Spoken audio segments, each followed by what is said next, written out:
നമസ്കാരം. ദഹിപ്പിക്കാൻ കഴിയാത്ത, ദഹനശക്തിയില്ലാത്ത, നമുക്ക് ചൂട് നൽകാൻ കഴിയാത്ത ഒരു അഗ്നിയുണ്ടോ? അങ്ങനൊരു അഗ്നിയെക്കുറിച്ച് നമുക്ക് സങ്കല്പിക്കാൻ തന്നെ പ്രയാസമാണ്. ചൂടില്ലാത്ത, പൊള്ളലേൽക്കാത്ത, പ്രകാശം പകരാത്ത ഒരു അഗ്നി. അഗ്നിയുടെ സങ്കല്പത്തിൽ തന്നെ, അഗ്നിയെപ്പറ്റി നമ്മൾ ചിന്തിക്കുമ്പോൾ തന്നെ ഉള്ള പ്രത്യേകതകളാണ് നമുക്ക് ചൂടും വെളിച്ചവും, അതുപോലെ ദഹിപ്പിക്കാൻ, എന്ത് സമർപ്പിച്ചാലും അതിനെ ദഹിപ്പിക്കാൻ, ഭസ്മമാക്കി കളയാനുള്ള ശക്തി. ആ ശക്തിയുള്ള ഒന്നാണ് അഗ്നി. അതുപോലെ തന്നെയാണ് ശിവശക്തി സങ്കല്പവും. ശക്തിയില്ലാതെ ശിവനില്ല. ശിവൻ്റെ സ്പന്ദനമാണ് ശക്തി. ശിവൻ്റെ സ്വഭാവമാണ് ശക്തി. ശിവൻ്റെ ആനന്ദമാണ് ശക്തി. ശിവൻ്റെ ലാസ്യമാണ്, നൃത്തമാണ്, സംഗീതമാണ് ശക്തി. ശിവൻ്റെ വൈരാഗ്യവും ശക്തി തന്നെ. ശിവൻ്റെ ഭക്തിയും ശക്തി തന്നെ. ശക്തി ദേവിയാണ്. അതായത് ദേവിയില്ലാതെ ഭഗവാനില്ല അവിടെ. ഇത് തന്നെയാണ് രാധാകൃഷ്ണ സങ്കല്പത്തിലും. ഇവരൊന്നാണ്. നമ്മൾ സങ്കല്പിക്കുമ്പോൾ ഇവരെ ഒന്നാണ്. ഇവർ വെവ്വേറെയായിട്ട് നമ്മൾ കാണുന്നത് ശരിയല്ല. അത് നമ്മുടെ അജ്ഞാനം കൊണ്ട് നമുക്ക് തോന്നുന്നതാണ്. അപ്പോൾ ഭഗവാൻ ശിവൻ്റെ ആരാധകരാണെങ്കിലും, മഹാകാളിയുടെ, ഭദ്രകാളിയുടെ, ദേവി ആരാധകരാണെങ്കിലും ഒന്ന് മനസ്സിലാക്കേണ്ടത് ഇവർ രണ്ടല്ല എന്നാണ്. ഇവരൊന്നാണ്. ആ തത്വത്തെ അറിയണം. അഗ്നിയെ പോലെയാണ്. അഗ്നിയുടെ ശക്തി, അഗ്നിയുടെ ദഹിപ്പിക്കാനുള്ള ശക്തി, പ്രകാശം പകരാനുള്ള ശക്തി, അതാണ് ശിവനിലുള്ളത്. അത് തന്നെയാണ് ശിവൻ. ആ ശക്തിയില്ലാതെ ശിവനില്ല. അഗ്നിക്ക് ദഹിപ്പിക്കാനുള്ള ശക്തിയില്ലെങ്കിൽ, വെളിച്ചം കാണിച്ചു തരാൻ കഴിയില്ലെങ്കിൽ അത് അഗ്നിയല്ല. അപ്പം അതുപോലെ തന്നെയാണ് നമ്മൾ ഇവരുടെ ഒരു രൂപത്തെ, ഇവരെ നമ്മൾ അങ്ങനെയാണ് മനസ്സിലാക്കേണ്ടത്.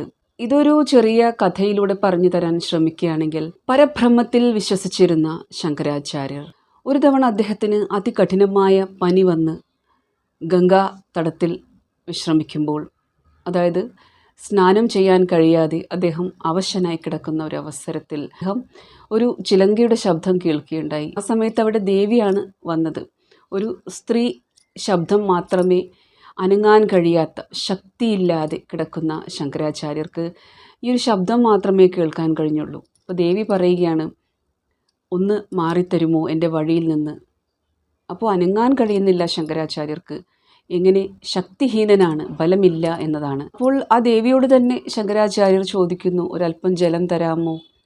എനിക്ക് ദാഹിച്ചിട്ട് വയ്യ, എനിക്ക് അനങ്ങാൻ കഴിയുന്നില്ല, പനി വന്ന് ഞാൻ അവശനാണ്, എനിക്ക് അനങ്ങാൻ കഴിയുന്നില്ല, ശക്തിഹീനനാണ് ഞാനെന്ന്. അപ്പോൾ ഒരമ്മയെപ്പോലെ ജലം കൊടുത്ത് ആ ദേവി അവിടുന്ന്, ശങ്കരാചാര്യർ തിരിഞ്ഞു നോക്കുമ്പോഴത്തേക്കും അപ്രത്യക്ഷയായി.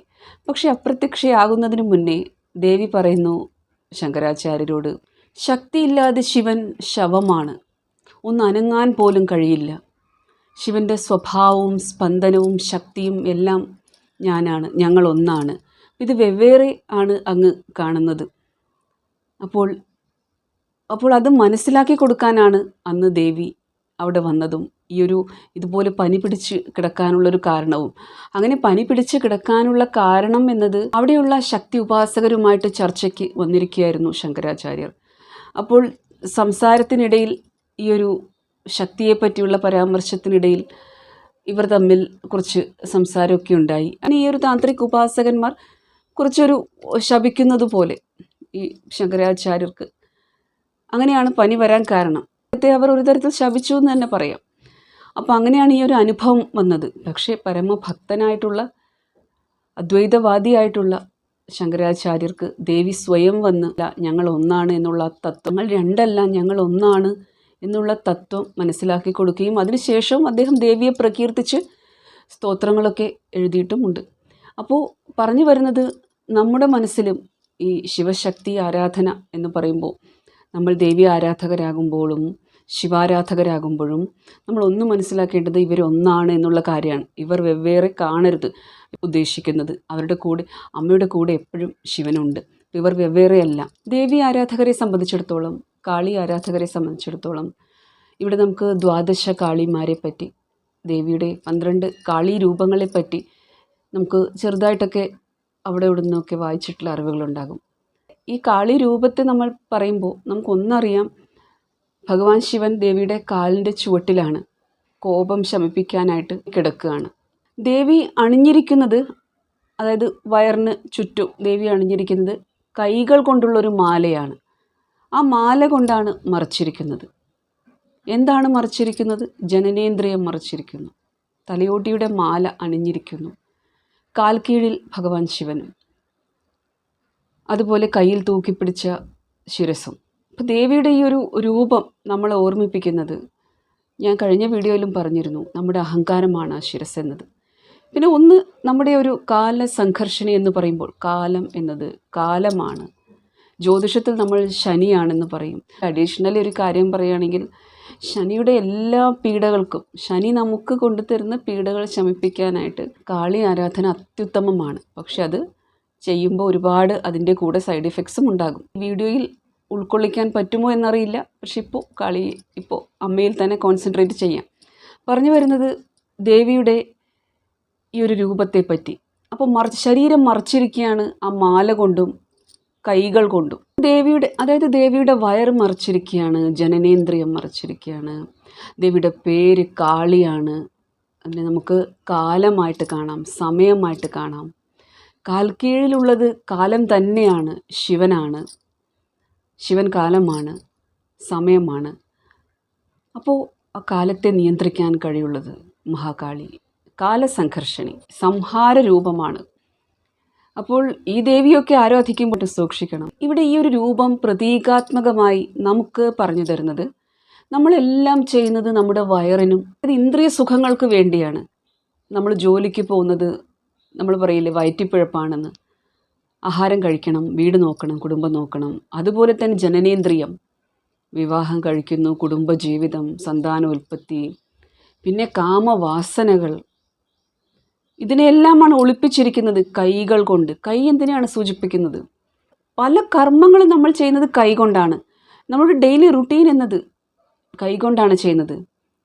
ഒരു അമ്മയെ സംബന്ധിച്ചിടത്തോളം അവർ ആഹാരം ഉണ്ടാക്കുന്നത്, പച്ചക്കറി അരിയുന്നത്, പൂജാ പ്രാർത്ഥനകൾ ചെയ്യാനായിട്ടും ഭഗവാന് പൂമാലകൾ സമർപ്പിക്കാനായാലും, ഓഫീസിലെ ജോലികളാണെങ്കിലും വിദ്യാർത്ഥികൾ എഴുതുന്നതായാലും, നമ്മൾ സംസാരിക്കുമ്പോൾ ഈ കൈകൾ കൊണ്ടുള്ള ആംഗ്യങ്ങളായാലും കൈക്ക് വലിയ മഹത്വമാണ്. കൈകൾ കൊണ്ടാണ് നമ്മൾ എന്തെങ്കിലുമൊക്കെ പിടിക്കുന്നത് തന്നെ, മുറുകെ പിടിക്കുക. അതായത് കൈ നമ്മൾ ദാനം കൊടുക്കണമെങ്കിലും ദാനം വാങ്ങണമെങ്കിലും കൈകൾ വേണം. അതായത് കൈകൾക്ക് വലിയ പ്രാധാന്യമാണ്. അപ്പോൾ കയ്യെ സൂചിപ്പിക്കുന്ന അത്തം നക്ഷത്രമൊക്കെ വരുന്നതും കന്നിയിലാണ്. കന്നി ബുധൻ്റെ രാശിയാണ്. ബുധൻ കൂടി ദേവിയെ സൂചിപ്പിക്കുന്നു. അപ്പോൾ ഇവിടെ ഒരുപാട് ഞാൻ ജ്യോതിഷവുമായി ബന്ധപ്പെടുത്തിയിട്ടാണ് ദേവിയുടെ ഓരോ രൂപങ്ങളെയും ദേവതമാരുടെ മൊത്തത്തിൽ എല്ലാ ദേവതമാരെയും ഗ്രഹങ്ങളുമായി ബന്ധപ്പെടുത്തിയിട്ട് എങ്ങനെ പഠിക്കാം, എന്തൊക്കെ പരിഹാരങ്ങൾ, ഏതൊക്കെ ഉപാസന, ഏതൊക്കെ ദേവതകളെ പ്രാർത്ഥിക്കാം എന്നൊക്കെ ഗ്രഹങ്ങളുമായി ബന്ധപ്പെടുത്തിയിട്ടാണ് ഞാൻ പഠിച്ചുകൊണ്ടിരിക്കുന്നത്. സോ അതിൻ്റെ ഒരു ഭാഗമായിട്ട് കൂടിയാണ് ഈ ഒരു ദേവിയുടെ ഈ ഒരു രൂപം എന്നത്. കാലസംഘർഷിണി, സംഹാര രൂപിണിയാണ്. ഇത്തരം രൂപങ്ങളൊക്കെ ആരാധിക്കുമ്പോഴും ഞാൻ നേരത്തെ പറഞ്ഞ് ശ്രദ്ധിക്കണം. പക്ഷെ മനസ്സിലാക്കാൻ വേണ്ടി പറയുകയാണ്, ഇതിനെല്ലാം അടച്ചിരിക്കുകയാണ് ദേവി ഈ കൈകൾ കൊണ്ട്. അതായത് നമ്മുടെ കർമ്മം ചെയ്യുന്ന ആ ഒരു ഭാഗമാണ്, പ്രധാനപ്പെട്ട ഒരു അംഗമാണ് നമ്മുടെ ശരീരത്തിലേത് കൈ എന്നത്. അതുപോലെ നമ്മളുടെ കാലുകൾ എന്നത് അതിൻ്റെ കീഴിലാണ് ശിവൻ സമാധാനത്തോടു കൂടി, ശാന്തിയോടു കൂടി ആ കാൽ കീഴിൽ കിടന്നു കൊടുക്കുന്നത് കോപം ശമിപ്പിക്കാനായിട്ട് കിടന്നു കൊടുക്കുകയാണ് മഹാദേവൻ ആനന്ദത്തിൽ തന്നെയാണ് അവിടെ. ക്രോധിതനായിട്ടല്ല മഹാദേവൻ അവിടെ കിടന്നു കൊടുക്കുന്നത്. പശ്ചാത്തലത്തെ ഒന്ന് ചിന്തിച്ചു നോക്കൂ, ഭാവനയിലൊന്ന് കണ്ടു നോക്കൂ. നമ്മുടെ അഹങ്കാരം ഒരു വശത്ത്, നമ്മുടെ ഓഫീസ് ജോലികൾ, നമ്മുടെ ഡെയിലി റൂട്ടീൻസ്, അപ്പം ഇതിനെല്ലാം സൂചിപ്പിക്കുന്ന അതായത് കാര്യങ്ങളോടൊക്കെയുള്ള നമ്മുടെ ഒരു അമിതമായിട്ടുള്ള ആസക്തിയെ, തൃഷ്ണയെ, അത്യാഗ്രഹത്തെ, മോഹത്തെ, കാമത്തെ എല്ലാം സംഹരിക്കാൻ കഴിയുന്ന കാലമാണ് കാലസംഘർഷിണി, കാളിയുടെ രൂപം. അപ്പോൾ ഭഗവതി ഇവിടെ സൂചിപ്പിക്കുന്നു അതാണ്. എന്താണോ നീ ധരിച്ചിരിക്കുന്നത് അത് നീയല്ല. എന്താണോ നിൻ്റെ അസ്തിത്വം, നിൻ്റെ ഐഡൻറ്റിറ്റി എന്ന് വിചാരിച്ചിരിക്കുന്നത് അത് നീയല്ല. എല്ലാം എന്നിലടങ്ങിയിരിക്കുന്നു. എല്ലാം നശിപ്പിക്കാനുള്ള കഴിവ് എനിക്കുണ്ട്. എന്നിൽ സമർപ്പണം ചെയ്യൂ. നിൻ്റെ കൈകൾ എനിക്ക് ആഭരണമാണ്. എൻ്റെ ഉടയാട നിൻ്റെ കൈകളാണ്. നിൻ്റെ അഹങ്കാരം എൻ്റെ കൈകളിലാണ്. എന്നിട്ട് ചെയ്യുന്ന കർമ്മങ്ങൾ അത് ഞാൻ അരയിലണിഞ്ഞിരിക്കുന്നു. ഏത് കൈകൾ കൊണ്ടാണോ നിങ്ങൾ പാപപുണ്യങ്ങൾ ചെയ്തിരിക്കുന്നത് അത് ഞാൻ അരയിലണിഞ്ഞിരിക്കുന്നു. എൻ്റെ ജനനേന്ദ്രിയത്തെ മറച്ചിരിക്കുന്നു. വളരെ സിംബോളിക്കാണ്, പ്രതീകാത്മകമാണ് ആ ഒരു അതായത് കാലത്തിനെല്ലാം മറക്കാൻ കഴിയുന്നതാണ്. മറ്റൊരു തരത്തിൽ ഇതിനെ പറയാൻ തുടങ്ങിക്കഴിഞ്ഞാൽ നിങ്ങൾ കുറ്റബോധം കൊണ്ട് ഉരുകുകയാണെന്ന് വിചാരിക്കുക. അറിയാതെ തെറ്റുപറ്റിപ്പോയി, അല്ലെങ്കിൽ ഒരു മോശം റിലേഷൻഷിപ്പിൽ അകപ്പെട്ടു പോയി, അല്ലെങ്കിൽ വഴി കാണിക്കാൻ ആരുമില്ല, അങ്ങനെ അകപ്പെട്ടിരിക്കുകയാണ്. ഏതെങ്കിലും ഒരു തരത്തിൽ നിങ്ങൾ സമൂഹം നിങ്ങളെ പുറന്തള്ളി എന്ന് വിചാരിക്കുക, അല്ലെങ്കിൽ നിങ്ങൾ ഒറ്റപ്പെടൽ അനുഭവിക്കുന്നു എന്ന് വിചാരിക്കുക, നിങ്ങളുടെ കുടുംബത്തിൽ നിന്ന് നിങ്ങൾക്ക് അവഹേളനകൾ അനുഭവിക്കുന്നുണ്ട് എന്ന് വിചാരിക്കുക. ഈ സാഹചര്യങ്ങളെല്ലാം ഭഗവതി പറയുകയാണ്, ഏത് കൈകളാണോ നിങ്ങളെ ഉപദ്രവിക്കുന്നത്, അല്ലെങ്കിൽ ഏത് കൈകൾ കൊണ്ടാണോ നിങ്ങൾ മറ്റുള്ളവർക്ക് ഉപദ്രവങ്ങൾ ചെയ്യുന്നത്, എല്ലാം എനിക്ക് സമർപ്പിക്കൂ. നിങ്ങളുടെ ആ ഒരു അഹംഭാവമുള്ള ആ ഒരു ശിരോഭാഗം തന്നെ, ആ തല തന്നെ എനിക്ക് തരൂ, എൻ്റെ കൈകളിലേക്ക് തരൂ, ഞാനതിനെ തൂക്കിപ്പിടിച്ചെടുത്തോളാം. നിൻ്റെ അഹങ്കാരത്തിൻ്റെ മുകളിൽ ഞാൻ നൃത്തം ചെയ്യാം, ഞാൻ എൻ്റെ കാലുകൾ ഉറച്ചു വയ്ക്കാം. നീ എന്നുള്ള ആ ബോധം നിനക്ക് തോന്നുന്നു നീയാണെല്ലാം എന്നെങ്കിൽ, നീ ഇപ്പോൾ അണിഞ്ഞിരിക്കുന്നതും നീ ധരിച്ചിരിക്കുന്നതും നിൻ്റെ ആ ഒരു കോസ്റ്റ്യൂം എന്നത്, നിൻ്റെ വേഷം, നിൻ്റെ രൂപം, നിൻ്റെ ഭാഷ, ഇതാണ് നീ എന്നുള്ളൊരു വിശ്വാസം നിനക്ക് ഉണ്ടെങ്കിൽ അതെൻ്റെ കാൽക്കീഴിൽ സമർപ്പിക്കൂ. അതുകൊണ്ട് തന്നെ കാഷായ വസ്ത്രമണിഞ്ഞ് നടക്കുന്നവർ അവർ ജീവൻ മുക്തരായവരാണെന്നോ, ഒരുപാട് മന്ത്രങ്ങളും ശ്ലോകങ്ങളും ചൊല്ലുന്നവർ അവർ പരബ്രഹ്മത്തെ അറിഞ്ഞവരാണെന്നോ, അതായത് നിങ്ങൾ ജഡ്ജ്മെൻ്റൽ ആകരുത്. കാലം അതിനപ്പുറത്താണ്. സമർപ്പണ ഭാവത്തെ കൂടി കാളിയുടെ ഈ ഒരു കാലസംഘർഷണീയ രൂപം സൂചിപ്പിക്കുന്നു. മഹാകാളി എന്നത് തന്നെ ആ കാലത്തെ സൂചിപ്പിക്കുന്നു. വലിയ പ്രശ്നങ്ങളിലൂടെ കടന്നു പോകുമ്പോൾ ദേവി ആരാധന അത്യുത്തമമാണ്. ഇവിടെ ശങ്കരാചാര്യരുടെ ഈ കഥ പറയുമ്പോഴും, അതായത് നമുക്ക് എപ്പോഴാണ് ആ ശരീരപീഡ കൂടുതലായിട്ട് വരുന്നത്, എണീക്കാൻ വയ്യ, തീരെ സുഖമില്ല, ദിവസവും 3 നേരവും പലതരം മരുന്നുകൾ കഴിക്കുകയാണ്, ഒരുപാട് പ്രശ്നങ്ങളാണ് ജീവിതത്തിൽ. പക്ഷെ നമുക്ക് ശക്തി വേണമെങ്കിൽ ആ ഡെയിലി റുട്ടീൻസ് ചെയ്യാനായിട്ട്, നമ്മുടെ കുടുംബത്തിലെ കർത്തവ്യങ്ങൾ ചെയ്യാനായിട്ട് നമുക്ക് കഴിയണമെങ്കിൽ നമുക്ക് ഭഗവതിയെ ആരാധിക്കാവുന്നതാണ്. ഏത് രൂപത്തിലായാലും ഭഗവതിയെ ആരാധിക്കാവുന്നതാണ്. അപ്പോൾ നമ്മൾ നമ്മുടെ ആ പ്രാരാബ്ധത്തിനിടയിൽ അകപ്പെട്ടിട്ടുണ്ടെങ്കിൽ നമ്മളെ സഹായിക്കാൻ കഴിയുന്നത് കാലത്തിനാണ്, സമയത്തിനാണ്, അതിനപ്പുറത്താണ് മഹാകാളി. അപ്പം മുക്തി ഒരു ഭാഗത്തുണ്ട്. മുക്തിയെപ്പറ്റി കുറച്ചൊരു ഐഡിയ ലാസ്റ്റ് വീഡിയോയിൽ തന്നിരുന്നു. പക്ഷേ ഈ ഒരു സമയത്ത് നമുക്ക് ചില കാര്യങ്ങൾ ആവശ്യമുണ്ട്. എണീറ്റ് നടക്കാൻ കഴിയണം. എണീക്കാൻ കഴിഞ്ഞാൽ മാത്രമേ എനിക്കിരുന്ന് ഭജനം ചെയ്യാനും പൂജാപ്രാർത്ഥനകളും ചെയ്യാനും കഴിയുകയുള്ളൂ. കണ്ണ് തുറന്നാൽ മാത്രമേ എനിക്ക് ബോധമുണ്ടായാൽ മാത്രമേ എന്തെങ്കിലും ചെയ്യാൻ കഴിയുകയുള്ളൂ. അതിനായിട്ട് എനിക്ക് ശക്തി വേണമെങ്കിൽ ശക്തിയെ തന്നെ ആരാധിക്കണം. തീർച്ചയായിട്ടും അമ്മ ആ ശക്തി നമുക്ക് പകർന്നു തരുന്നതാണ്. ഭഗവാൻ ശ്രീകൃഷ്ണൻ്റെ ഭക്തരുടെ കഥകൾ വായിച്ചു കഴിഞ്ഞാൽ നമുക്കറിയാം, ഭഗവാൻ സ്വയം സേവകനായിട്ട് വന്നിട്ട് സഹായിക്കുകയാണ് ചെയ്യാറ്. ഭഗവാൻ പറയും, പ്രാരാബ്ധങ്ങളെ അനുഭവിക്കൂ, അതെനിക്ക് മാറ്റാൻ കഴിയില്ല, നിങ്ങളുടെ പ്രാരാബ്ധത്തിൽ ഞാൻ ഇടപെടില്ല, അത് സ്വയം അനുഭവിക്കണം. പക്ഷെ നിങ്ങളുടെ ദാസനായിട്ട്, ഭക്തൻ്റെ ദാസനായിട്ട് ഭഗവാൻ കൂടെ വരുന്നതാണ്. കാളി ആരാധനയുടെ ഒരു പ്രത്യേകത എന്ന് പറഞ്ഞാൽ ഭഗവതി അത് ഏറ്റെടുക്കുന്നതാണ്, കാലത്തിനപ്പുറത്താണ്. പക്ഷെ ഞാൻ ആദ്യത്തെ വീഡിയോയിൽ പറഞ്ഞു, മരണശേഷം മുക്തി ലഭിക്കുക എന്നൊരു കാര്യം ഇവിടെ തടസ്സപ്പെടുന്നുണ്ട് എന്നൊരു ഓർമ്മപ്പെടുത്തൽ കൂടി ഞാനിവിടെ നിങ്ങൾക്ക് തരികയാണ്. അപ്പോൾ ഇവിടെ ഗണപതി ഭഗവാനെ സൃഷ്ടിച്ചത് പാർവതി ദേവിയാണ്. ജ്യോതിഷത്തിൽ ശുക്രൻ എന്ന ഗ്രഹം ലക്ഷ്മി ദേവിയെ മൊത്തത്തിൽ സൂചിപ്പിക്കുന്നുണ്ട്. എന്നാൽ ബുധന് ദേവിയുമായിട്ട് വളരെ അടുത്തമുള്ള ബന്ധമുണ്ട്. ബുധനെ നമ്മൾ നപുംസകമായിട്ട് കാണുന്നുണ്ട്. ആ ഗ്രഹത്തെപ്പറ്റി പറയുകയാണെങ്കിൽ നപുംസകമായിട്ട് കാണുന്നുണ്ട്, കുഞ്ഞായിട്ട് കാണുന്നുണ്ട്. അതുപോലെ ബുധൻ്റെ 2 രാശികൾ ഉള്ളത് കൊണ്ട് ബുധന് പല പ്രത്യേകതകളുമുണ്ട്. അതായത് ബുധൻ നമ്മുടെ ജാതകത്തിൽ നന്നായാൽ മാത്രമേ നമുക്ക് പല വിദ്യകളും വരികയുള്ളൂ. അപ്പോൾ എൻ്റെ അടുത്ത് വരുന്ന ഒരുപാട് കൺസൾട്ടേഷനിൽ നിന്ന് എനിക്ക് മനസ്സിലാവുന്ന ഒരുപാട് കുട്ടികളുടെ കാര്യങ്ങളിൽ നിന്ന് മനസ്സിലാക്കാൻ കഴിയുന്നത്, അവരുടെ ആ ഒരു ആരോഗ്യ പ്രശ്നങ്ങളായാലും, പഠിക്കാൻ താല്പര്യമില്ല, മൊബൈൽ ഫോണിൻ്റെ ഒരു ഉപയോഗമായാലും, അതുപോലെ തെറ്റായ ബന്ധങ്ങളിൽ വളരെ ചെറുപ്പത്തിലെ എത്തിപ്പെടുന്നത്, കോഴ്സ് പൂർത്തിയാക്കാൻ ഇഷ്ടമില്ലാത്തത്, ഒരു തവണ എവിടെയെങ്കിലും അഡ്മിഷൻ എടുത്തു കഴിഞ്ഞാൽ പിന്നെ അവിടെ നിന്ന് അത് മതിയാക്കിയിട്ട് വീട്ടിൽ വന്നിരിക്കുന്നത്, ഇങ്ങനെയുള്ള കുറേ കാര്യങ്ങൾ. ഇതെല്ലാം ഒരുപാട് കാര്യങ്ങൾ മറ്റു പല ഗ്രഹങ്ങളും അവിടെ വിഘ്നങ്ങൾ കൊണ്ടുതരുമെങ്കിലും ബുധൻ ഒരുവിധം നന്നാണെങ്കിൽ, വ്യാഴത്തിൻ്റെ അനുഗ്രഹം ഉണ്ടെങ്കിൽ തീർച്ചയായിട്ടും ആ വിദ്യയ്ക്ക് അത്ര തടസ്സം വരില്ല. അനുബന്ധിച്ചിട്ടാണ് ദേവീ ദേവതകളെ പറ്റി കൂടുതലായിട്ടും ജ്യോതിഷവുമായി ബന്ധപ്പെടുത്തിയിട്ട് ഞാൻ പഠിക്കുന്നത്. ഗണപതി ഭഗവാനും ദേവിക്കുമാണ് ഈ കുട്ടികളുടെ, അതായത് ആവശ്യങ്ങൾ നിറവേറുക എന്നൊരു കാര്യം നമുക്ക് കൊണ്ടുതരാൻ ഏറ്റവും നല്ല ആരാധനകൾ എന്നത്, പൂജാ പ്രാർത്ഥനകൾ, നിങ്ങൾ റിച്വൽസ് ചെയ്യുന്നവരാണെങ്കിൽ ഇതാണ് ഏറ്റവും നല്ലത്. അത് നിങ്ങൾക്കറിയാം, ബോളിവുഡിലാണെങ്കിലും എവിടെയും ആ ഗണേശോത്സവം വരുമ്പോൾ ആ ഭഗവാനെ വീട്ടിലേക്ക് കൊണ്ടുവരുന്നതും ഭഗവാനെ കടലിൽ അല്ലെങ്കിൽ ജലാശയങ്ങളിൽ നിമഞ്ജനം ചെയ്യുന്നതും ഒക്കെ നിങ്ങൾ കാണാറുണ്ട്. ജാതി മത ഭേദമന്യേ ഗണേശാരാധന നടത്തുന്നുണ്ട്.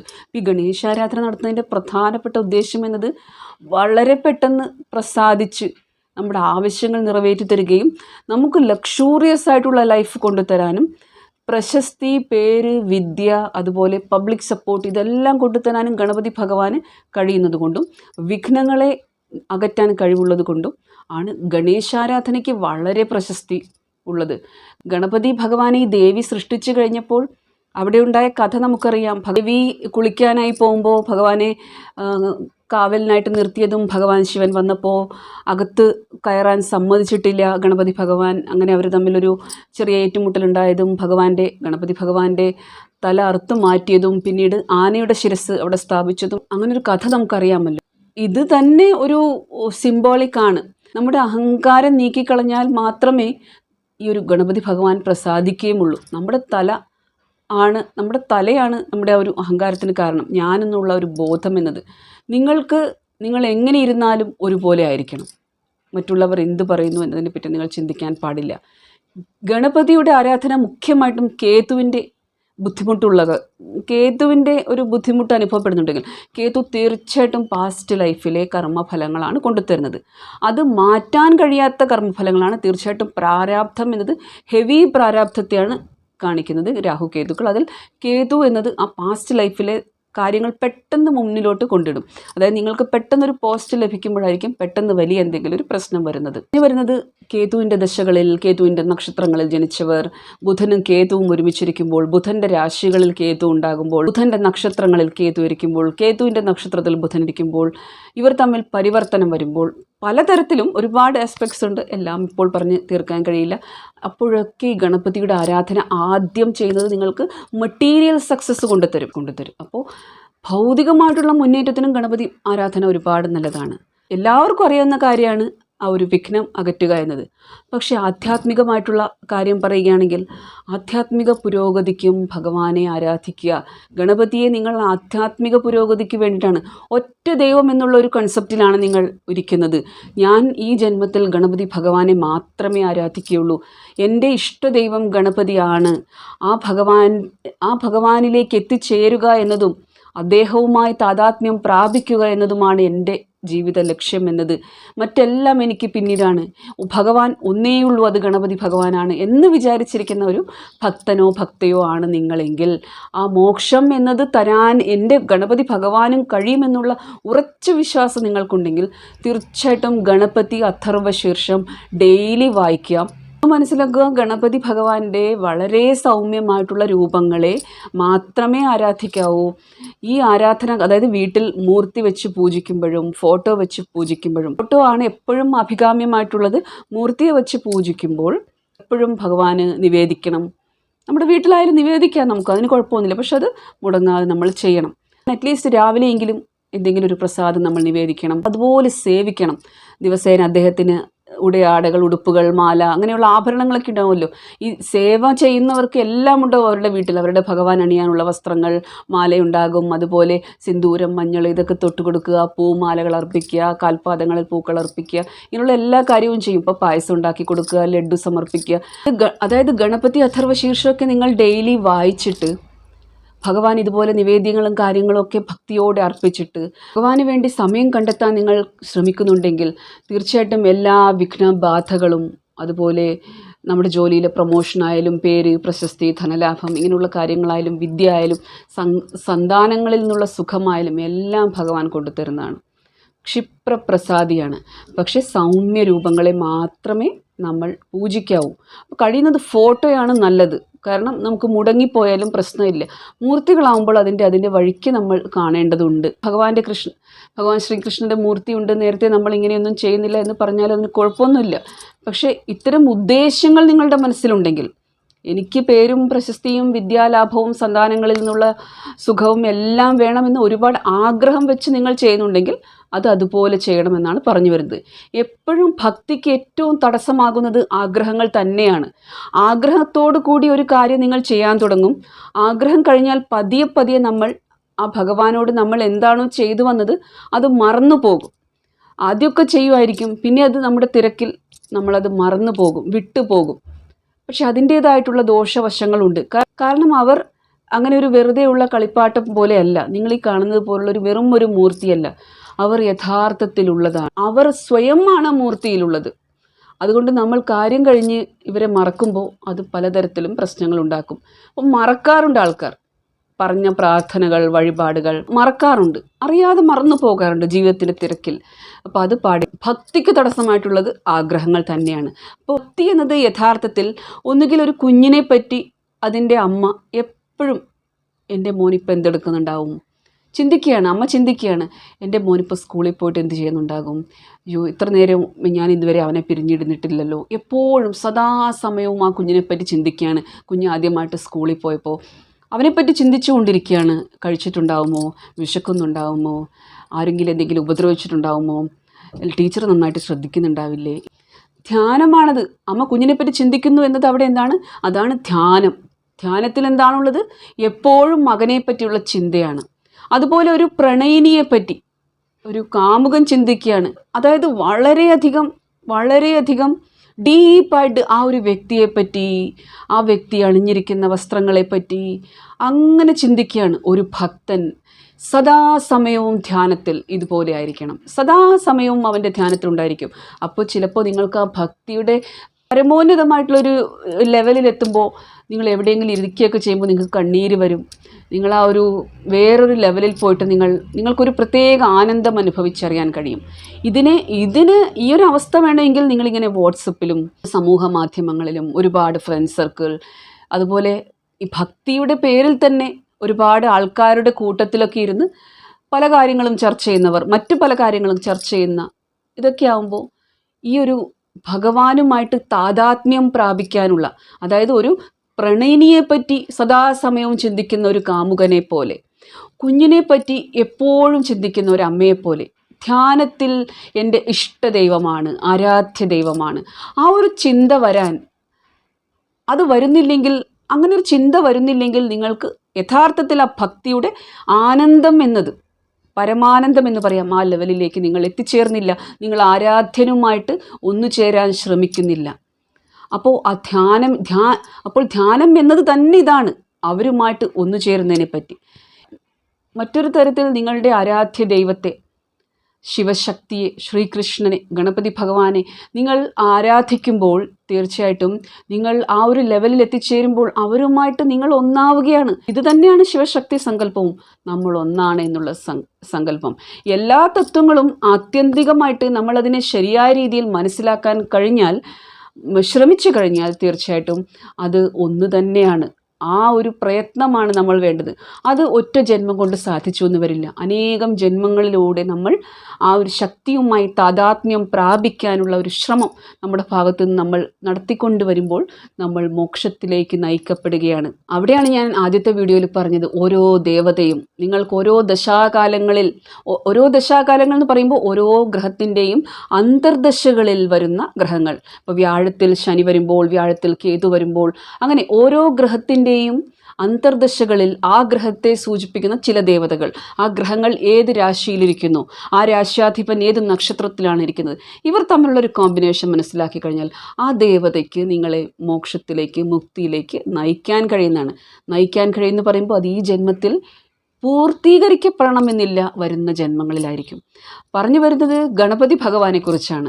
ഗണപതി ഭഗവാനെ ആരാധിക്കുമ്പോൾ ഞാൻ പറഞ്ഞു അഥർവ ശീർഷം എന്നത്, അത് ചൊല്ലിത്തുടങ്ങുമ്പോൾ തന്നെ അതിലെല്ലാം ഉണ്ട്. ഓരോ വരിയിലും പറയുന്നുണ്ട് ത്വമേവ പ്രത്യക്ഷം തത്വമസി. അതായത് പറഞ്ഞു വരുന്നത് ത്വമേവ പ്രത്യക്ഷം തത്വമസി എന്ന് പറയുമ്പോൾ അവിടെ ആ തത്വം, പ്രത്യക്ഷമായിട്ടുള്ള തത്വം ഭഗവാനാണെന്ന് പറയുന്നുണ്ട്. ഭഗവാന്റെ ശിരസ് അറുത്ത് മാറ്റിയ ശേഷം ആനയുടെ ശിരസ് വച്ചപ്പോൾ ആരാധനകളിൽ, അതായത് പൂജകളിൽ ഏറ്റവും ആദ്യം പൂജിക്കേണ്ടത് ഗണപതി ഭഗവാനെയാണ് എന്നൊരു അനുഗ്രഹവും അവിടെ കൊടുത്തിട്ടുണ്ട്. അതുകൊണ്ട് ഇങ്ങനെയുള്ള നമ്മൾ ഭൗതികമായിട്ടുള്ള കാര്യങ്ങൾ അന്വേഷിക്കുമ്പോൾ കുട്ടികളുടെ വിദ്യാഭ്യാസ കാര്യങ്ങളാണെങ്കിലും ഇതിലൊക്കെ നമുക്ക് ഈ ഒരു അഥർവശീർഷത്തിന് വലിയ പ്രാധാന്യമാണുള്ളത്. അത് ചൊല്ലുന്നത് ഒരുപാട് നമുക്ക് ജ്ഞാനം കൊണ്ടുതരും, ആധ്യാത്മിക ജ്ഞാനമായാലും ഭൗതിക ജ്ഞാനമായാലും. ഇവിടെ നമ്മൾ ഓരോ സ്റ്റാൻസിലേക്ക് കടക്കുമ്പോഴും അവത്വം മാം അവവക്താരം അവശ്രോതാരം അവദാതാരം അവധാതാരം അവാനുചാനം അവശിഷ്യം. സ്റ്റാൻസയുടെ അവസാനം പറയുന്നത്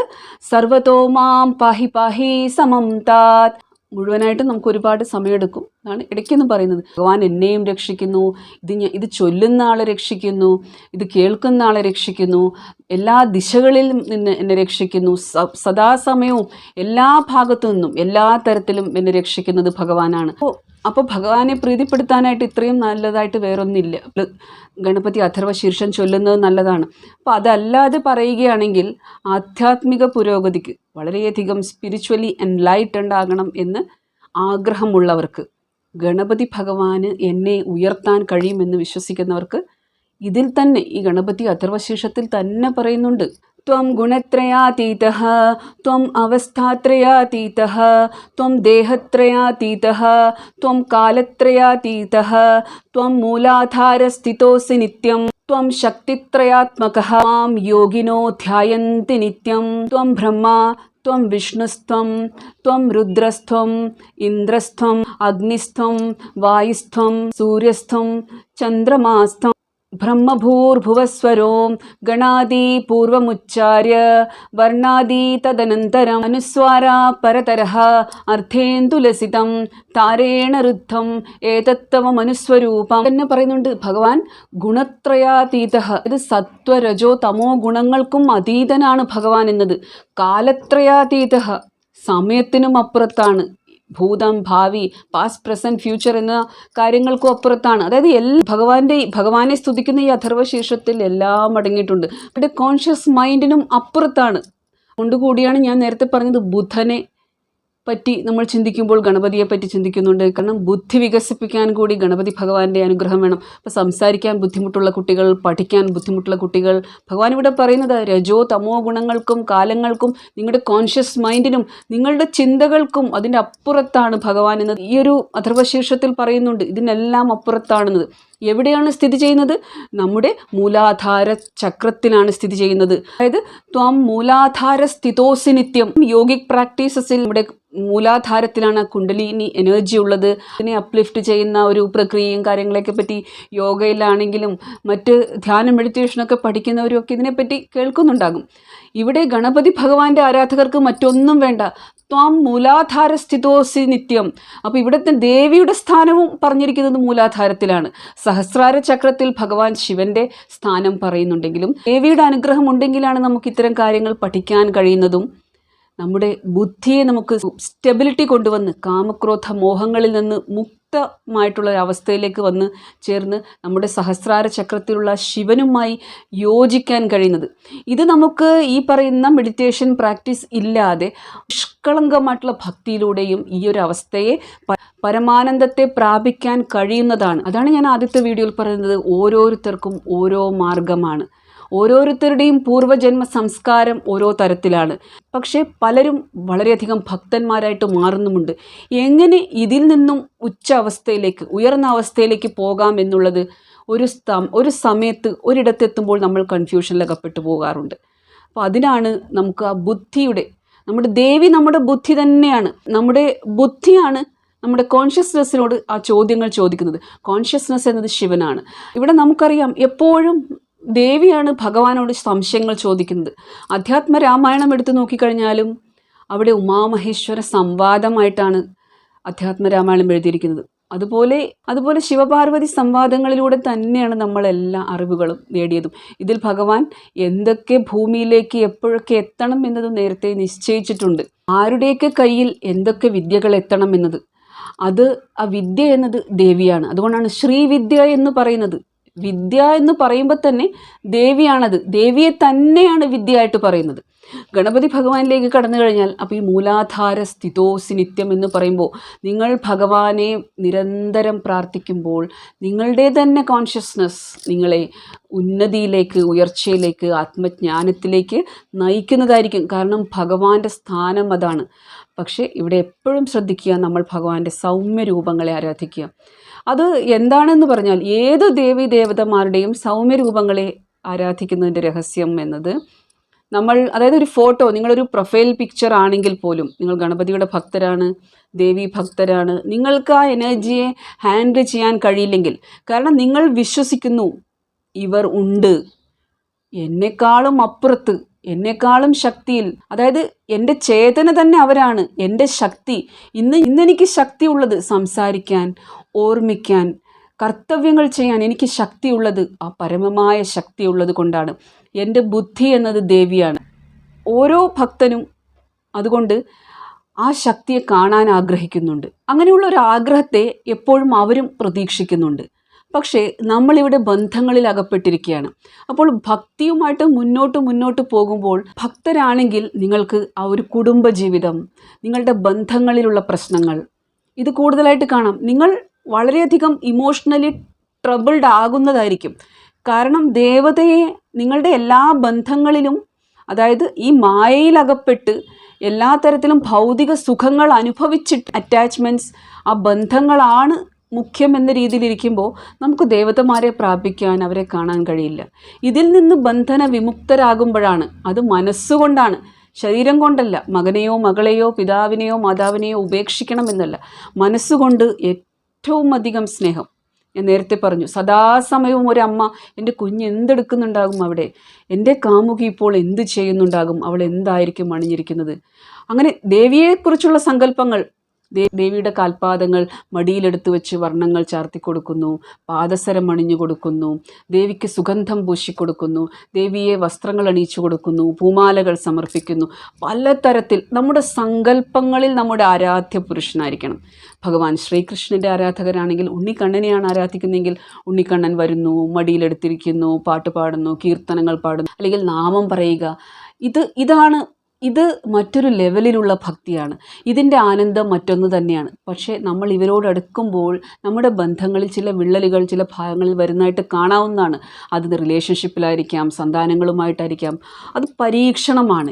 ഞാനുമായിട്ട് എത്രമാത്രം ഇവർക്ക് അടുപ്പമുണ്ടെന്നുള്ളത് അറിയാനുള്ള പരീക്ഷണമാണ്. ആ പരീക്ഷണ ഘട്ടം കടന്നു കഴിഞ്ഞാൽ ഈ കുടുംബജീവിതവും അതുപോലെ നോർമലായിട്ട് പോകുന്നതാണ്. നമ്മൾ വിചാരിക്കും തീർന്നു, വിവാഹ ജീവിതം ഇവിടെ തീർന്നു, അല്ലെങ്കിൽ എൻ്റെ മകൻ ഇനി എനിക്ക് കാണാനേ പറ്റില്ല. എന്നാലും ആ അമ്മയുടെ ചരണങ്ങളിൽ തന്നെ, അല്ലെങ്കിൽ നിങ്ങളുടെ ആരാധ്യ പുരുഷൻ്റെ ചരണങ്ങളിൽ തന്നെ നിങ്ങൾ ശരണം പ്രാപിക്കുകയാണെങ്കിൽ നിങ്ങൾ വിചാരിച്ചതിനപ്പുറത്ത് കാര്യങ്ങൾ പോസിറ്റീവായിട്ട് നടക്കുന്നതാണ്. അവിടെയാണ് വിശ്വാസങ്ങൾ പരീക്ഷിക്കപ്പെടുന്നത്. ആ പരീക്ഷണമാണ് നമ്മൾ അതിജീവിക്കാൻ പഠിക്കേണ്ടതും. അതിന് അവരോട് തന്നെ പ്രാർത്ഥിക്കണം. എനിക്ക് ശക്തി തരണമേ, നേർവഴി കാണിക്കണമേ, അല്പബുദ്ധിയാണ് ഞാൻ, ശക്തിയില്ല, എൻ്റെ ശക്തി തന്നെ അങ്ങാണ്, എൻ്റെ ചേതന അങ്ങാണ്, എൻ്റെ സംസാരം ഇന്ന് ഞാൻ എന്താണോ അത് നിങ്ങളുടെ ആരാധ്യ പുരുഷനായിട്ട് തന്നെ സങ്കല്പിക്കുക. അതായത് നമ്മളില്ല, എല്ലാം അവരാണ്. കാഴ്ചയ്ക്കാണെങ്കിലും സംസാരത്തിലാണെങ്കിലും നമ്മുടെ ജ്ഞാനമാണെങ്കിലും നിങ്ങൾക്ക് നിങ്ങളുടെ പേര് പ്രശസ്തി എന്ത് തന്നെയാണെങ്കിലും അത് അങ്ങാണ്, ആ ആരാധ്യ പുരുഷനാണ്. അന്ന് നിങ്ങൾക്ക് ആ ആരാധ്യ പുരുഷനെ ദർശിക്കാൻ കഴിയുന്നതാണ്. ഒന്നും മനസ്സിലാക്കുക, നിങ്ങളുടെ സ്വപ്നങ്ങളിൽ വരുന്നത് മായയല്ല. നിങ്ങളുടെ സ്വപ്നങ്ങളിൽ ഭഗവാൻ വരുന്നുണ്ടെങ്കിൽ, ഭഗവതി വരുന്നുണ്ടെങ്കിൽ അത് യാഥാർത്ഥ്യമാണ്. മായ എന്നത് ഈ ലോകമാണ്. നിങ്ങളുടെ സ്വപ്നത്തിൽ നിങ്ങളുടെ മകനെയാണ് സ്വപ്നം കണ്ടതെങ്കിൽ, അച്ഛനും അമ്മയാണ് സ്വപ്നം കണ്ടതെങ്കിൽ അത് മായ തന്നെയാണ്.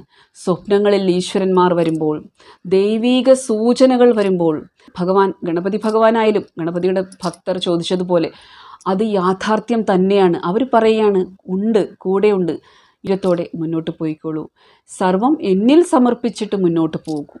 അപ്പോൾ അവരത് ആവശ്യപ്പെടുന്നുണ്ട്. ആഗ്രഹങ്ങൾ, ഞാൻ നേരത്തെ പറഞ്ഞതുപോലെ ആഗ്രഹങ്ങൾ എപ്പോഴും ഒരു വിഘ്നം തന്നെയാണ്. എനിക്ക് ഇന്നതാവണം, ഇന്നത് വേണം, ഇന്നത് ചെയ്തിട്ട് ഇന്നത് ചെയ്യാം. പ്രയോറിറ്റി മറ്റു കാര്യങ്ങൾക്ക് കൊടുക്കുമ്പോൾ നമുക്ക് അത് ദേവതമാരോട് അടുപ്പിക്കില്ല. പ്രയോറിറ്റി എപ്പോഴും ഒരു ഭക്തൻ ഭഗവാന് തന്നെ കൊടുക്കണം.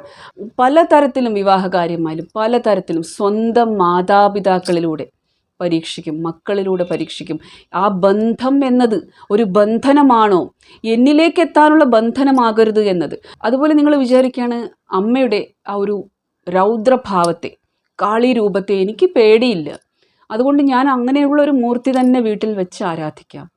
ഇത് നിങ്ങൾ വിചാരിക്കുകയാണ് എനിക്ക് പേടിയില്ല. അതുപോലെ ഗണപതിയുടെ തന്നെ പല രൂപങ്ങളുണ്ട്. അതായത് നിങ്ങൾ വിചാരിക്കുകയാണ് എല്ലാം ഗണപതിയല്ലേ, അപ്പോൾ അഘോര ഗണപതിയെ ആരാധിക്കാം. അതുപോലെ കാലഭൈരവനെ ആരാധിക്കാം, നരസിംഹമൂർത്തിയെ ആരാധിക്കാം, മഹാകാളിയെ, കാലസംഘർഷിണിയെ ആരാധിക്കാം, മാ താരയെ ആരാധിക്കാം. നിങ്ങളിങ്ങനെ വീട്ടിൽ വെച്ച് ഇവരുടെയൊക്കെ വിഗ്രഹം പൂജിച്ച് നിങ്ങളെല്ലാം ചെയ്യുന്നുണ്ടാവുമായിരിക്കാം. നൈവേദ്യങ്ങൾ സമർപ്പിക്കുന്നുണ്ടാവും, 2 മണിക്ക് എണീക്കുന്നുണ്ടാവും, കുളിച്ച് ഫ്രഷായി ബ്രഹ്മമുഹൂർത്തത്തിലെല്ലാം നിങ്ങളുടെ മന്ത്രങ്ങളും കാര്യങ്ങളും ഒക്കെ ചൊല്ലുന്നുണ്ടാകും. വളരെ നിഷ്ഠയോടുകൂടിയുള്ളൊരു വൈവാഹിക ജീവിതം നയിക്കുന്നുണ്ടാകും. എല്ലാം ആവശ്യത്തിന് മാത്രം ചെയ്തുകൊണ്ടിട്ടൊക്കെ വളരെ പെർഫെക്റ്റായിട്ട് നിങ്ങൾ ചെയ്യുന്നുണ്ടാകും. എന്നിരുന്നാലും ഇവരെ പൂജിക്കുമ്പോൾ ഇവരുടെ എനർജി എന്നത് നിങ്ങളുടെ കുടുംബാംഗങ്ങൾക്കും നിങ്ങൾക്കും താങ്ങാൻ കഴിയുന്നതാണോ, നിങ്ങളുടെ വീട്ടിലെ വാസ്തുവിന് അത് താങ്ങാൻ കഴിയുന്നതാണോ എന്ന് നിങ്ങൾ ചിന്തിക്കുക. ഇവരെയൊക്കെ വിളിക്കുമ്പോൾ പ്രത്യേകം ശ്രദ്ധിക്കണം. ഇവരെന്ന് വെച്ചാൽ ഇവർക്ക് ഇവരുടേതായിട്ടുള്ളൊരു സ്വഭാവമുണ്ട്, അത് അവരുടെ സ്വഭാവമാണ്. ഇപ്പോൾ നമ്മുടെ വീട്ടിൽ തന്നെ പല സ്വഭാവമുള്ള ആൾക്കാരില്ലേ. ഉദാഹരണത്തിന് നിങ്ങളുടെ ഒരു ബന്ധു, ഒരു കാരണവരാണെന്ന് വിചാരിക്കുക, അദ്ദേഹത്തിന് ഭയങ്കര ദേഷ്യമാണ്. പക്ഷേ നിങ്ങൾക്ക് അദ്ദേഹത്തെ ഭയങ്കര ഇഷ്ടമാണ്. അമ്മാവൻ്റെ ക്രോധമൊന്നും നിങ്ങൾക്ക് പ്രശ്നമല്ല. അമ്മാവൻ നമ്മളെന്തെങ്കിലും ചോദിക്കുമ്പോൾ ദേഷ്യപ്പെട്ട് പറഞ്ഞാലും നിങ്ങൾക്കത് പ്രശ്നമല്ല, കാരണം നിങ്ങൾക്ക് ഇഷ്ടമാണ് അദ്ദേഹത്തെ. നിങ്ങൾ വീട്ടിലേക്ക് വിളിച്ചു കൊണ്ടുവരുമ്പോൾ നിങ്ങളുടെ കുടുംബാംഗങ്ങൾ അദ്ദേഹത്തെ എങ്ങനെ കാണുന്നു? അദ്ദേഹം അവിടെ വരികയാണ്, നിങ്ങളുടെ ഭാര്യ അതിഥിയാണ്, ഇത് എന്തൊരു ബുദ്ധിമുട്ടാണ്. കുട്ടികളാണെങ്കിൽ ആ വീട്ടിൽ ആകെ കൂടി താളം തെറ്റിയിരിക്കുന്നു. നിങ്ങൾക്കാണെങ്കിൽ അമ്മാവനെ ഭയങ്കര ഇഷ്ടവും. ആ ഒരു അവസ്ഥ, ഈ ഒരു ഉദാഹരണമായിട്ട് വലിയൊരു സാമ്യമൊന്നുമില്ല, പക്ഷെ ഇങ്ങനെയാണ് കാര്യങ്ങൾ. ഇവർ അദൃശ്യമായിട്ടാണ് നിങ്ങൾ ആരാധിക്കുമ്പോൾ വീട്ടിൽ വരുന്നത്. അപ്പോൾ അവിടുത്തെ താളം തെറ്റും. ചുമരുകളിൽ വിള്ളൽ വരിക, നിങ്ങളുടെ സീലിങ്ങിൽ വിള്ളൽ വരിക, നിങ്ങളുടെ ആ ഒരു ഫ്ലഷും ആ ഒരു ഡ്രെയിനേജും ഇതൊക്കെ ബ്ലോക്കായി പോവുക. ചില സമയങ്ങളിൽ എല്ലാം ഒരു നോർമലിൽ നിന്ന് വ്യത്യാസമായിട്ട് കാണാം. ഒരു എനർജി ചേഞ്ച് വരും. അപ്പോൾ നിങ്ങളുടെ ജീവിത പങ്കാളിയുമായിട്ടൊരു പൊരുത്തക്കേട് വരിക, പരസ്പരം എന്തോ ഒരു മിസ്മാച്ച് വരിക. ആ എനർജി അങ്ങനെയാണ്. ഇനിയുള്ള ഭാവങ്ങളെ ആരാധിക്കുന്ന ഒരു വിഭാഗം ആൾക്കാരുണ്ട്. അവർക്ക് ആ ശക്തിയെ മാനേജ് ചെയ്യാൻ കഴിയുന്നതാണ്. ആ ശക്തിയുമായി അവർ നിരന്തരം സംവദിക്കുന്നുണ്ട്. ഭഗവതിയെ അമ്മയായിട്ട് തന്നെ കാണണം, ശക്തിയായി കാണരുത്. ശക്തിയായിട്ട് കണ്ടാൽ അത് ശക്തിയായിട്ട് വരും. അമ്മയായി കാണുമ്പോൾ അത് സൗമ്യഭാവത്തിൽ വരും. അതുകൊണ്ടാണ് അമ്മയെന്ന് വിളിക്കണമെന്ന് പറയുന്നത്. അമ്മയായിട്ട് കാണുക, എന്നിട്ട് നമ്മളെ കുഞ്ഞിനെ പോലെ അംഗീകരിക്കാൻ മാതൃസ്നേഹം ആവശ്യപ്പെടുക. കാൽക്കൽ, നമ്മുടെ സ്ഥാനം കാൽക്കലായിരിക്കണം. ഒന്നും ആവശ്യപ്പെടാതിരിക്കുക. ആവശ്യപ്പെട്ട് കഴിഞ്ഞാൽ നിങ്ങളുടെ എന്തോ ഒരു പ്രാരാബ്ധം ഉണ്ടായിരുന്നു ആ പ്രൊമോഷൻ നടക്കാതിരുന്നതിന്. പക്ഷേ ആ ഒരു കാര്യം അമ്മ നടത്തി തരുമ്പോൾ മറ്റൊരു ഭാഗത്ത് ആ ഒരു എനർജി, ആ പ്രാരാബ്ധം എങ്ങോട്ടും പോവില്ല. അത് വേറൊരു തരത്തിൽ പ്രവർത്തിക്കാൻ തുടങ്ങും. അതൊരു പക്ഷേ നിങ്ങളുടെ റിലേഷൻഷിപ്പിലായിരിക്കാം, നിങ്ങളുടെ മനസ്സുഖം കുറഞ്ഞിട്ടായിരിക്കാം, ഉറക്കമില്ലാത്തത് കൊണ്ടായിരിക്കാം, ഏതെങ്കിലും ഒരു തരത്തിൽ അത് വന്നു ചേർന്നതാണ്. അതായത് പ്രാരാബ്ധം എവിടെയും പോവില്ല, എന്ത് ചെയ്താലും പ്രാരാബ്ധം പോവില്ല. പക്ഷേ അതിനപ്പുറത്ത് ഭഗവതി കാര്യങ്ങൾ ചെയ്തു തരുമെങ്കിലും നമുക്കിത് നമ്മുടെ ജീവിതത്തിൻ്റെ മറ്റേതെങ്കിലും ഭാഗത്ത് കാണാൻ കഴിയുന്നതാണ്. പക്ഷെ നമ്മൾ സാധാരണക്കാർക്കത് മനസ്സിലാവില്ല. അയ്യോ, എൻ്റെ കുഞ്ഞിന് അസുഖം വന്നു, അല്ലെങ്കിൽ ഭാര്യയ്ക്ക് അസുഖം വന്നു, അല്ലെങ്കിൽ ഭാര്യയുമായിട്ടുള്ള ബന്ധം ശരിയാവുന്നില്ല. അത് വേറൊരു ആസ്പെക്റ്റായിട്ടാണ് നമ്മൾ കാണുന്നത്. നോക്കൂ, നിങ്ങളുടെ പ്രാരാബ്ധത്തിൻ്റെ ഭാഗമായിട്ട് തന്നെയാണ് ആ എനർജി അങ്ങോട്ട് ഷിഫ്റ്റ് ആക്കപ്പെട്ടത്. ഇതെല്ലാം നമുക്ക് ജാതകത്തിൽ നിന്ന് മനസ്സിലാക്കാൻ കഴിയുന്നതാണ്. അതുകൊണ്ട് ചില ആൾക്കാരോട് നമ്മൾ സമയത്തിനായിട്ട് കാത്തിരിക്കാൻ പറയും. കാരണം ആ കാര്യം അവർ ചില ആരാധനകളിലൂടെ നേടിയെടുക്കാൻ കഴിയുമെങ്കിലും മറ്റേതെങ്കിലും ഭാഗത്ത് അത് പ്രതിഫലിക്കുന്നതാണ്, തിരിച്ചു വരുന്നതാണെന്ന് പറയാം. പ്രതിഫലിക്കുന്നതിനേക്കാളും മറ്റൊരു ഭാഗത്ത് കൂടി അത് തിരിച്ചു വരുന്നതാണ്. അപ്പോൾ ആഗ്രഹങ്ങൾ എപ്പോഴും, നല്ലൊരു ഭക്തനെ സംബന്ധിച്ചിടത്തോളം ആഗ്രഹങ്ങളില്ല എന്നതാണ്. ആഗ്രഹങ്ങളുടെ ആവശ്യം വേണ്ട അവിടെ. അതുപോലെ തന്നെ നിങ്ങൾ പലരും പറയാറുണ്ട്, ഇന്ന സിനിമാ നടനെ കാണാൻ കഴിഞ്ഞിരുന്നെങ്കിൽ, ഇന്ന സിനിമാ നടിയെ കാണാൻ കഴിഞ്ഞിരുന്നെങ്കിൽ. ഫ്രഷായിട്ടുള്ള ആത്മാക്കൾക്ക്, പശുയോനിയിൽ നിന്ന് മനുഷ്യജന്മം ലഭിച്ചവർക്ക് ഭക്തിമാർഗത്തിലേക്ക് എത്തിപ്പെട്ടിട്ട് ആരും ഉപദേശിക്കാനില്ലാത്തവർക്ക് ചില പ്രവചനങ്ങൾ, ചില വാക്യങ്ങൾ കേൾക്കുമ്പോൾ, ചില ആൾക്കാരെ കാണുമ്പോൾ അവരെ കാണണം എന്നൊരാഗ്രഹം വരുന്നുണ്ട്. ആ ആഗ്രഹം വളരെ തെറ്റായ ഒന്നാണ്. എന്തുകൊണ്ട് നിങ്ങളൊരു മനുഷ്യനെ കാണാൻ ആഗ്രഹിക്കുന്നു? ശരിയാണ്, അവർക്ക് അവരുടെ ദേവതകൾ പകർന്നു നൽകുന്ന ജ്ഞാനം ഈ ദേവതകളുടെ ഇഷ്ടത്തോടെയും അനുവാദത്തോടെയും കൂടി അവർ പൊതുജനങ്ങൾക്ക് പറഞ്ഞു കൊടുക്കുന്നു എന്നത് വാസ്തവം തന്നെയാണ്, സത്യമാണ്. പക്ഷേ നിങ്ങൾ എന്തിന് കാണാൻ ആഗ്രഹിക്കുന്നു? ആ ഒരു സമയത്ത് നിങ്ങളുടെ ആരാധ്യ ദൈവത്തെ കാണണം എന്ന് നിങ്ങൾ ആഗ്രഹിക്കുകയാണെങ്കിൽ അതാണ് നിങ്ങളുടെ ആധ്യാത്മിക പുരോഗതിക്ക് നല്ലത്. ജ്ഞാനം പകർന്നു തരുന്നത് അതാരായാലും, അത് മറ്റു രാജ്യക്കാരനോ നിങ്ങളുടെ സ്വന്തം നാട്ടിലുള്ളൊരു സ്വാമിജിയോ ആരാണെങ്കിലും, അവരുമായിട്ട് ഒരു മനുഷ്യനും തമ്മിലുള്ള ഒരു ബന്ധം അത് സ്ഥാപിക്കാതെ എൻ്റെ ആരാധ്യ പുരുഷനാണ് ഇവരിലൂടെ ഇത് പറഞ്ഞു തരുന്നത് എന്ന് വിചാരിച്ചിട്ട് വീണ്ടും നമ്മുടെ ധ്യാനം എന്നത് നമ്മുടെ ഓർമ്മകളിൽ, ചിന്തകളിൽ ആ ആരാധ്യ ദൈവത്തെ തന്നെ ചിന്തിക്കുന്നതാണ് ഉത്തമമായിട്ടുള്ള ഭക്തി. അതിൽ നിങ്ങൾക്ക് മന്ത്രങ്ങൾ അറിയണമെന്നോ ചൊല്ലണമെന്നോ ഒന്നുമില്ല. നാമം ജപിച്ചാൽ മതി. നിങ്ങളുടെ ആരാധ്യ ദൈവത്തിൻ്റെ നാമം ജപിക്കുക. മറ്റൊന്ന്, ഓരോ ഭക്തനും ആ ഭക്തിമാർഗത്തിലൂടെ പുരോഗതി പ്രാപിച്ച് മുന്നോട്ട് പോകുമ്പോൾ ഈ പുരോഗതിക്ക് ജന്മങ്ങളുടെ അകലമുണ്ട്. ഈ ഒരു ജന്മത്തിലെ കാര്യം മാത്രമല്ല പറയുന്നത്, ജന്മങ്ങളുടെ അന്തരമുണ്ട്. ഇതിൽ നമ്മുടെ കർമ്മങ്ങൾക്കനുസരിച്ചിട്ടാണ് അടുത്ത ജന്മം ലഭിക്കുന്നത്. ആ പാതയിലൂടെ മുന്നോട്ട് പോകുമ്പോൾ ഓരോ ഭക്തനും ഒരു പ്രത്യേക രൂപം ആ ദേവത കാണിച്ചു കൊടുക്കുന്നതാണ്. ഇപ്പോൾ ഭഗവതി ആണെങ്കിലും എനിക്ക് കാണിച്ചു തരുന്ന ആ രൂപമായിരിക്കില്ല നിങ്ങൾക്ക് കാണിച്ചു തരുന്നത്. ഭഗവാനാണെങ്കിലും ആ രൂപത്തിൽ വ്യത്യാസമുണ്ട്. നിങ്ങൾ കണ്ട ചിത്രങ്ങളിൽ, ഫോട്ടോകളിൽ, മൂർത്തികളിൽ നിന്നും വ്യത്യാസമുള്ള ഒരു യുണീക്കായിട്ടുള്ള, ഒരു പ്രത്യേകമായിട്ടുള്ള, നിങ്ങൾക്കായിട്ടുള്ളൊരു രൂപം അത് ഭക്തിയിൽ അങ്ങനെ പുരോഗതി പ്രാപിക്കുമ്പോൾ നിങ്ങൾക്ക് കാണിച്ചു തരുന്നതാണ്.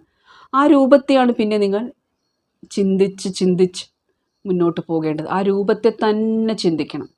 അപ്പോൾ അത് ഓരോരുത്തർക്കും അത് വളരെ വ്യത്യസ്തമായിട്ടുള്ള അനുഭവമാണ്. അപ്പോൾ നമുക്ക് പറയാൻ പറ്റില്ല.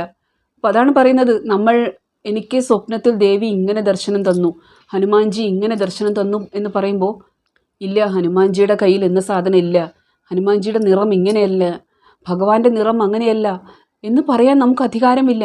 അത് പ്രത്യേക രൂപത്തിൽ ആ ഭഗവാൻ ആ ഭക്തന് കാണിച്ചു കൊടുക്കുന്നതാണ്, ആ ഭഗവതി ആ ഭക്തയ്ക്ക് കാണിച്ചു കൊടുക്കുന്നതാണ്. അതായത് നിങ്ങളുടെ ആരാധ്യ ദൈവം നിങ്ങൾക്കായിട്ടൊരു രൂപം കാണിച്ചു തരുന്നതാണ് ഇങ്ങനെയുള്ള ആരാധനകൾ ചെയ്യുന്നവരിൽ, ഭക്തി മാർഗത്തിലൂടെ സഞ്ചരിക്കുന്നവർക്ക്. ഭക്തിയിൽ വരുന്ന ഒരു തടസ്സം എന്നത് ഞാൻ പറഞ്ഞു, ബന്ധനങ്ങളാണ്, കുടുംബ ബന്ധങ്ങൾ. മറ്റൊന്ന്, പിതൃദോഷമുണ്ടെങ്കിൽ ഭയങ്കര തടസ്സമായിരിക്കും ഈ ഭക്തി ചെയ്യാനായിട്ട്.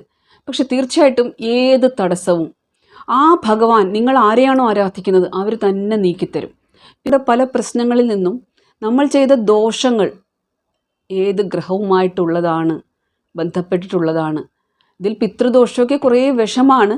അതിന് നമ്മൾ എത്ര പൂജാ പ്രാർത്ഥനകൾ ചെയ്താലും ഈ ഭക്തിയുടെ കാര്യത്തിലൊരു തടസ്സം അവരുണ്ടാക്കും. ഒന്നുകിൽ വീട്ടുകാർ തന്നെ എതിർക്കും. ഇങ്ങനെയുള്ള കാര്യത്തിൽ നിന്നും മുക്തി എന്നത് കണ്ണീര് തന്നെയാണ്. കരഞ്ഞ് ആ ദേവതയോട് തന്നെ ആവശ്യപ്പെടുക. സാത്വികമായിട്ടുള്ള ആരാധനകളെ പറ്റിയാണ് പറയുന്നത്. ഇതിൽ നിന്ന് എന്നെ കരകയറ്റണമേ എന്ന് വിചാരിക്കുമ്പോൾ നമ്മുടെ ചുറ്റുമുള്ള ആൾക്കാരിൽ മാറ്റം വരുന്നതായിട്ട് കാണാം.